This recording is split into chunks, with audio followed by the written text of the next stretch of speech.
Good evening.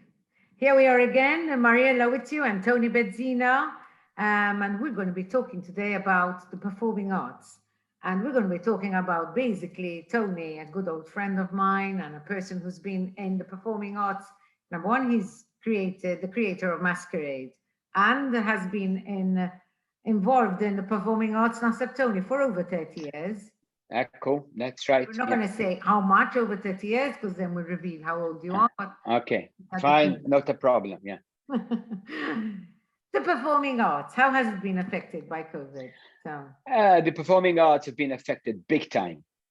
And we realized how big it is. First of all, we had to cancel 2 major productions this year with the disappointment which goes along with it.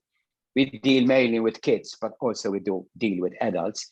But the kids side of it, we could feel that when they eventually came back for a short while, they really showed us how much they missed being here and all that comes with the performing arts. So the performing arts in general, all of Malta, and obviously people in the creative industry. In the creative industry were the first to be hit and kind of, I would say, the last to recover, because performing arts is performing arts. Children, we talk about this a lot, but I have a feeling that I don't think we really understand that we already before COVID were living in a society where there was more opportunity for them to sit down and get a quick fix at being entertained, because social media gives us a quick fix at being entertained, and taking in a lot of information with basically without moving and allowing yourself to be creative. That's my take on it. But from your experience, what are they missing? What do we need to think as relevant and still make a calculated risk to give performing arts a chance? I basically put it down to 3 words: concern, commitment, and communication. And I feel the phrase familiarity breeds contempt never had a better meaning. By this I mean, if we are, whether we like it or not, or whether we wait to, or whether we're a bit scared, keep the kids within the family structure, that's likely to create a lot of contempt, a lot of aggressive thoughts, negative thoughts, because you are obviously running around the same comments. Have you been online? Have you done the Zoom meeting? Have you done this? Have you done that? And nothing, the kids aren't bringing anything interesting from the outside back into the family, for the family to discuss either at dinner or at somewhere else, at any other activity.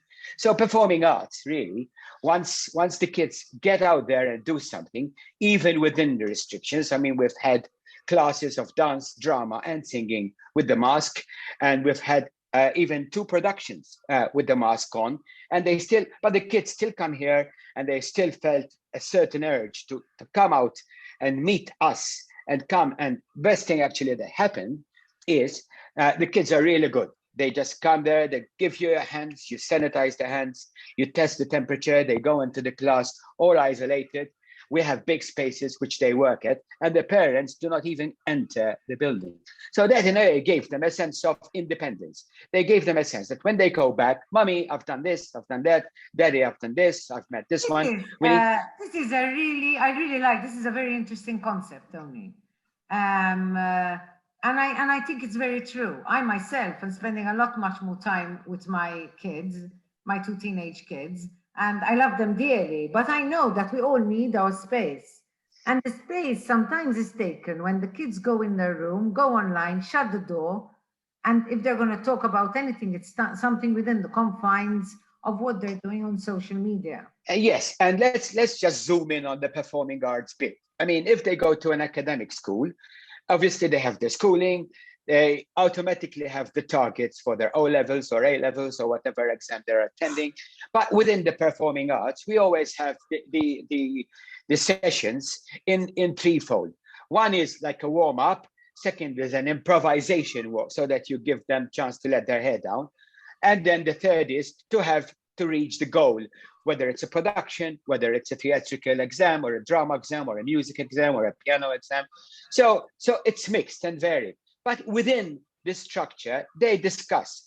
They actually also feel a certain disappointment. If a director is casting a play and you don't get with the what we call a main part, you feel disappointed. But learning with that disappointing and learning to accept the fact that you need to work harder in life, then that's a positive plus. And learning a disappointment and to live with it at this age will obviously actually it creates resilience. And create resilience. And for the future life, say if you're disappointed by a girlfriend or a boyfriend and someone has let you down, it's not the whole world has crashed down upon you and you turn to some other kind of behavior.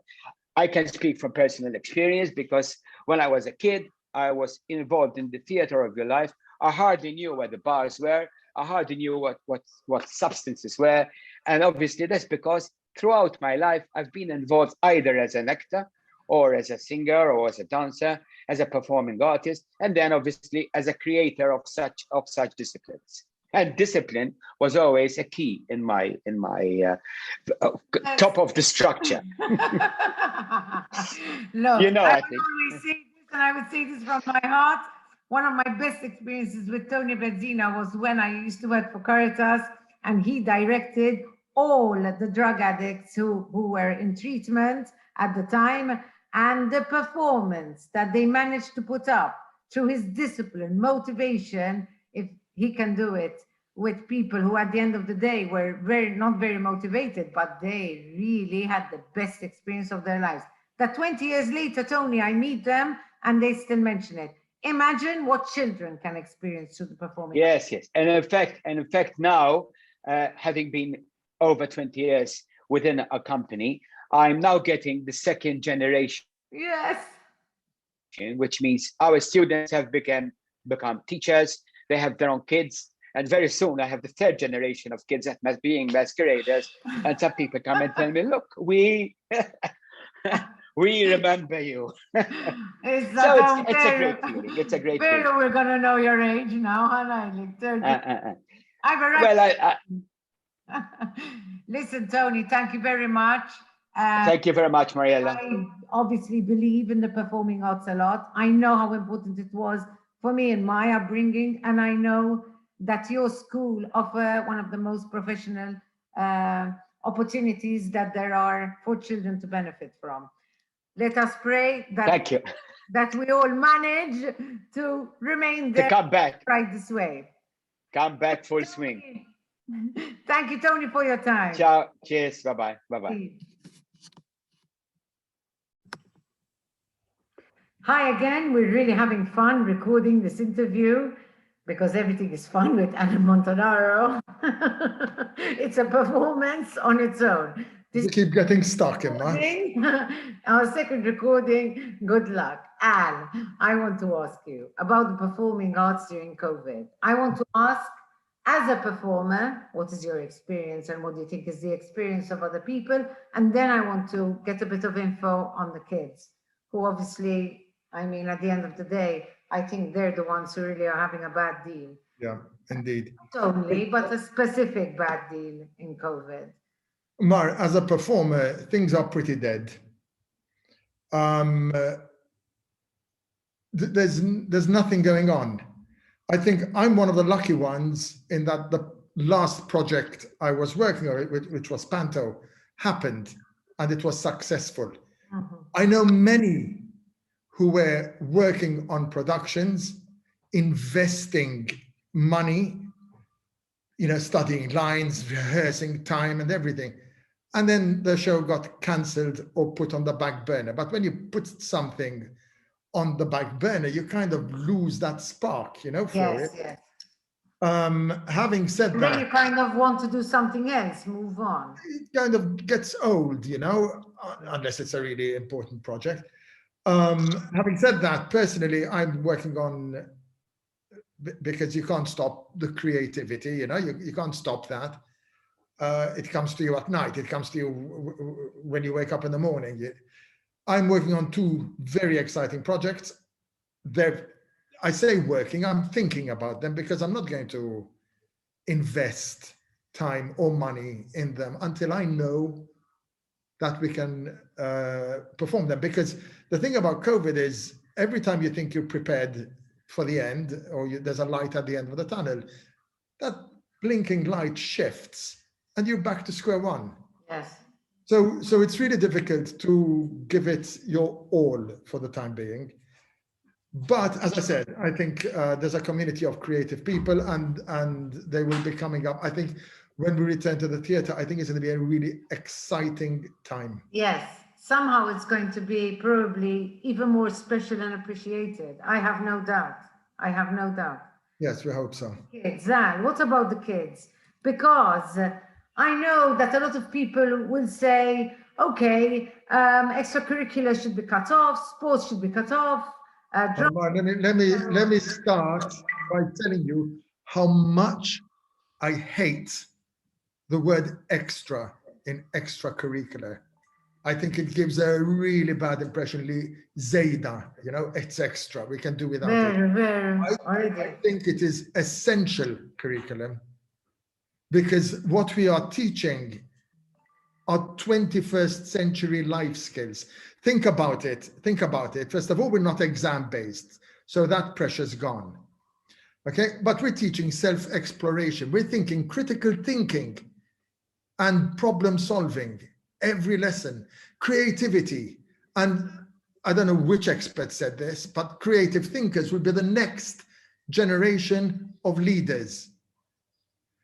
Collaboration, you know, you're collaborating with your fellow actors, with your fellow director, and communication. I mean, communication is the heart of drama. So we're teaching all these things, which if you go for a job interview or for an interview at a university, you need to have this confidence to sell yourself, because at the end of the day, we're all selling ourselves all the time. And I think drama addresses this like no other subject. That's why it's so beautiful. So to say it's extra, I'm going to sacrifice this joy because the kids love it because of COVID, and then go on the beach or go down to Lidl and it's crowded, doesn't make sense. I struggle to understand it. And as a school, and I'm not just talking about my own school, okay? I'm talking about the creative arts schools, which I know of, have been really strict with the regulations. I know we've been regimental, and parents. You were talking to me, Alan. You've been regimental, but even that you make fun. Even that you give a creative. You have to, because forget the parents. I'm sorry. I'm sure parents are going to be listening to this. Parents are not my priority. The kids are my priority. So first we have to teach the parents that no, you've got to keep 3 meters between you and the next parent. Sorry, and we'll call them out.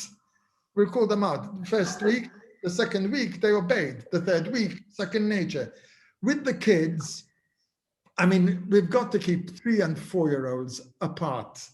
And that breaks my heart, Mark, because kids, you know, as a psychologist, children are wired to jump on each other, get their headlights, get their common cold, build their immunity, you know, fight, make friends, discuss, argue. Yes, this is socialization. And now we are, for the past year and a half, we've been telling them, you can't, keep away, separate. So keeping our lessons safe was important. Now, how do you do that with a 3 and a 4-year-old? You've got to create games, stupid games. I mean, like we will, what's it called? Spray their hands. What's it called? The spray? Sanitize. We would sanitize. Montanaro showing his age. He forgets sometimes. Tell us, Al, tell us. What's your name again? We would sanitize their hands, but we'll do it in a really stupid game, either singing Old MacDonald, you know. Now we'd start to sanitize, with a spray here. It's silly for me and for you, but the kids just love it. So we will have to trick them into observing the social distancing. We have games, drama games, which require social distancing. So it becomes second nature. And thank God, we've had 0 cases, okay? And we've kept a very safe environment. We're also teaching online, just in case. We had this safety net that if you have to go into quarantine, you're not going to miss out on your drama lessons. You just shift to our online classes, which are just as fun. I tell you, they're great fun. I have But noticed. I'm very much in favor of contact teaching when it comes to anything, really. Well, what I can say is that, especially as a therapist, that I see such a difference in people who have the opportunity to build up skills. A lot of people who come for help are people who have difficulty in connecting with other people, difficulty in being confident enough to be with other people, to push themselves, to be heard, to be seen. Look, Mar, I know it comes across perhaps as a cliche that we are teaching confidence. We're not just teaching drama, we are teaching personality, at Helen O'Grady. Now, it's a cliche, but it's true, because we are giving them the tools to participate in life, to participate in class. Think about it, because drama reinforces the rest of the school curriculum. And this is not me saying that, it's some professor at Harvard, the link between the dramatic arts and subjects such as English, for example, history, social studies, and the related areas is obvious. The study of literature. How do you study literature without drama? How beautiful it is to bring them to life so a child can understand. And another thing that's good about drama is that it is, it's not a race, it's not about, it even gives the lower achievers a chance to shine, because there isn't that pressure of academia. And I think it gives a lot of potential for young children and even adolescents to realize their potential.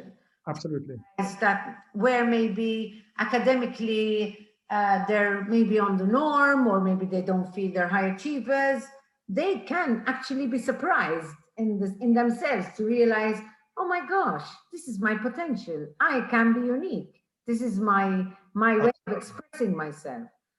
I believe there's a great opportunity and a beauty. And honestly, I wanted to speak to you, and I spoke to also Tony Bettina, because for me, people like you are the ones who can keep us, are part of the team of people that can keep a lot of children and adolescents sane and continue to build their skills and continue to build their potential.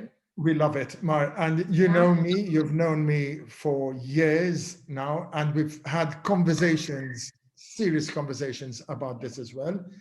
I have this mission, which I don't know how to drive, to make our drama classes available to as many children as possible, because it's not just for the privileged.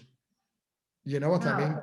In fact, I want to take this opportunity to thank FEEDEM, who have sponsored a couple of children who were in state homes, to come to us, and they are to see that child blossom in just one lesson, just 2 lessons, just that you build that bridge of trust, that because they'll start with like, what the hell am I doing here?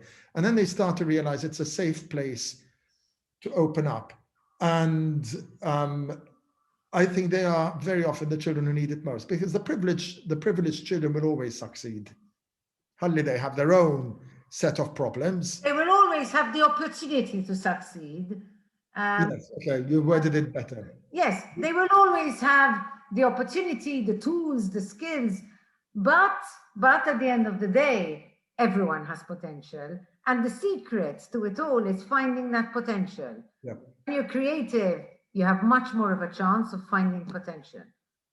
And personality, Mar. Time is running out. Give us a lost message. Give us something. Okay, it's an appeal to you and to anyone who's listening. Please stop calling it extracurricular, because it's really not extra. It's really important. That is my teacher's message. The acting message is, when we start returning to the theatre, please support. Yes. Go and escape Yes. in the theater. Go and find Yes. escape in culture. Take your kids with you. Take your kids with you so they can learn the beauty of culture and the theater and the creative arts. That's my message. Thank you so much, Al. It's been a pleasure seeing you. I haven't seen you in ages. I I hope know. soon. As soon as regulations are lifted, we need to meet at a restaurant, open air, sit on the other side of opposite side of a long table, because you. I just want to say, my growing up years were great. I spent a lot of time with Alan and Not bad. some really good laughs. Thank you, Al. Bye-bye, man. Ciao, Thank ciao. you very much for giving us your time too. Bye. Ciao.